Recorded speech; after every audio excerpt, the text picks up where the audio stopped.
I want to go over some memorable games in the Ferrell Center during the regular season for me that I've been in the Ferrell Center for men's basketball. As we all know, this is the last game of the Ferrell Center is coming up this Friday at 6 o'clock against a currently winless Mississippi Valley State team. And they might still be winless at the time, but still. And I've been to so many games, and it's hard to recall every win. And I remember the losses, and I'm just going to go over like the best wins I've seen. Well, that's like obviously Baylor versus Colorado is not on the list, but it's pretty close. I mean, Baylor won that game in 2011, 70-66, with a lot of help by Lacedarius Dunn, and he was a senior at the time. Now, it consists of like 10 games and then 2 outside looking in. I'm going to do the receiving votes, so to speak, for me. Number 12, Baylor versus Texas Tech in 2020, where Baylor won 71-68 in overtime. Maceo Teague hit a big 3 in overtime, and Baylor had to get enough stops to win the game. Now, number 11, Baylor versus Kansas in 2018. And Kansas was in the top 5 at the time, I believe number 4. And Baylor somehow won that game 80-64. And it was a struggle of a season, to say the least. They made an NIT and got eliminated in the second round by Mississippi State. It was just a lucky shot. The ball hit the rim and went straight up and straight down, and he made it as time expired. But still, you can't deny that win against Kansas as epic. Now, number 10, Baylor versus West Virginia in 2017.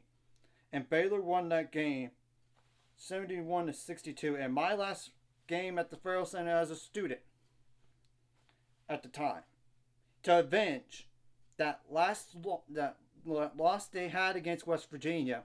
And Baylor was number 1 in the country, and West Virginia was number 10. But West Virginia won 89-68. Now, number 9, Baylor versus Texas in 2019. It was a spring of 2019 at that. Baylor was down 19 points during the game, but they won 84-83 in overtime.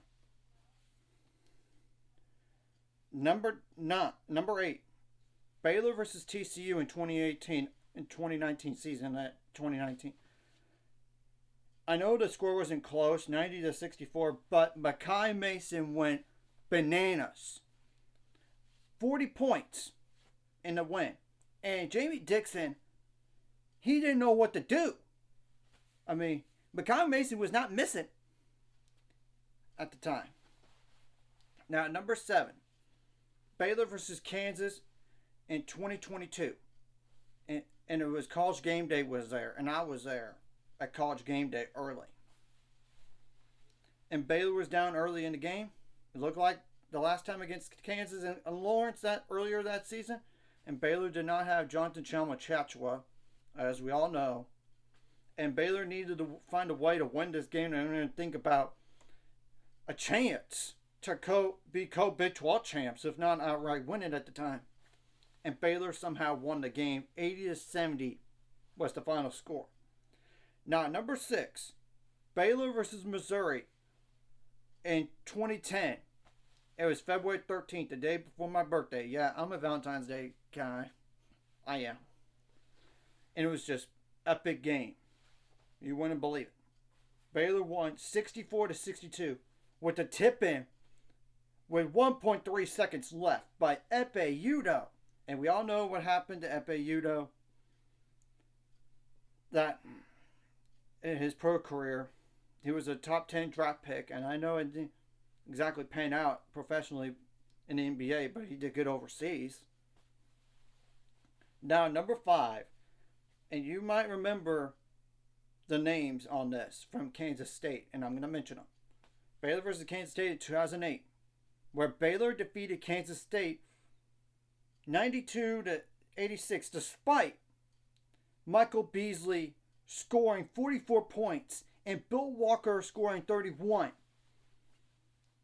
how in the world did they win despite giving up 75 points to two guys? They shut down. They didn't allow any other guys to get going. That's why Baylor won that game. Still hard to believe that Baylor won that game. Now, number 4, Baylor versus New Mexico State in 2015-2016. I know season, and it was like that December 23rd, few days before Christmas.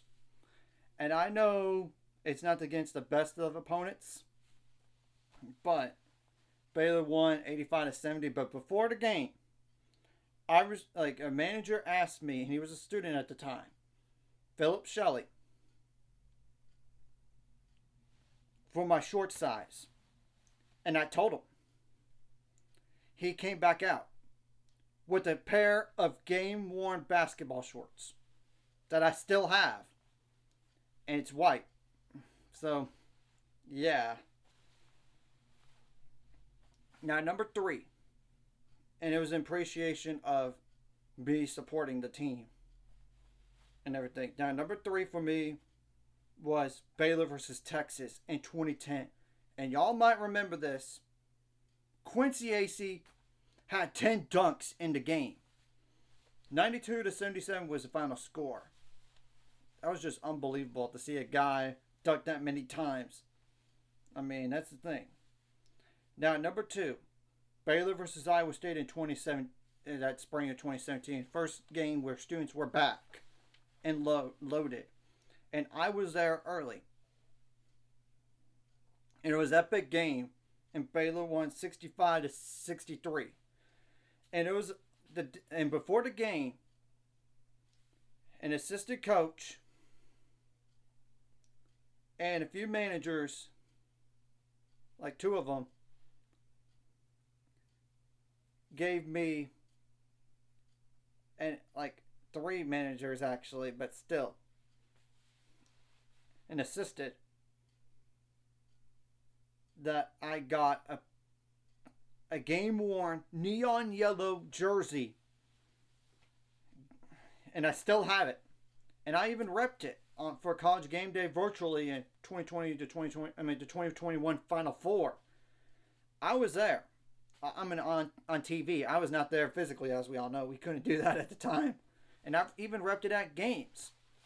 It was an appreciation of me being a loyal fan and everything. Now, number 1, and this one tops it for me personally, easily. Baylor versus Iowa State in 2022. I know Baylor was up big and Iowa State got back into the game, but Baylor still won the game 75-68. But that was just icing on the cake for me. It's because I received this award right here. The Skip Going Fan Year of Award for support, commitment, and loyalty to Baylor basketball for the 2021. It says the year 2021-2022, 2022, and it has Baylor Athletics underneath. So, and I was recognized for that at halftime. And I know they mispronounced my last name, and it's a hard last name, and I admit, and we did not put like phonetic spelling at the time or how to pronounce it. But it didn't matter to me at all. And Baylor needed to win that game to be Big 12 champions and go back to back. And despite all the injuries, they did that. They did. And after the game, I went down on the court, and one of the assistant coaches that's no longer there, he's with the Phoenix Suns now, working professionally as an assistant, congratulated me right after the game in person and everything, not just on social media, but in person. And of course, I've had a lot of people right after the game congratulating me, or even after that moment, and the students were chanting my name. Not just students, but fans were chanting my name. That was just cloud 9. I was on cloud 9 that night, and it was easily one of the best nights in my life. It really was. And I admit, I wished that my late paternal grandfather and grandmother would have been there physically. And they passed, like my grandfather passed away in December of that in 2021. A few, like, after my grandmother passed in 2 days after her 80th birthday in July. That was just crazy and rough, to say the least. But they were still there, spiritually. And they had the best seats in the house. That's just the memorable games that I recall that I've been at in person. And of course, I remember some of the epic games that resulted in losses. But I wanted to go over the wins here. So, anyways, if you like this content, hit the like and subscribe button. See you guys later. On the road to 600 subscribers. Of course, the ultimate goal is 1,000 more, so I make money with this. Of course, liking the video. Commenting on the video really helps YouTube algorithm so more people can see it. Sharing the video does help as well so more people can watch. And if you're watching and not subscribed, hit the subscribe button. It's free. Hit the notification bell as well. And there have been other games that were wins and they were epic, like Baylor versus Butler in 2019-2020 season. In that fall in 2019. So, that's just naming one game right there. And Baylor versus Colorado, like I said earlier, in 2011, where Baylor won 70 to 66. So, that's all.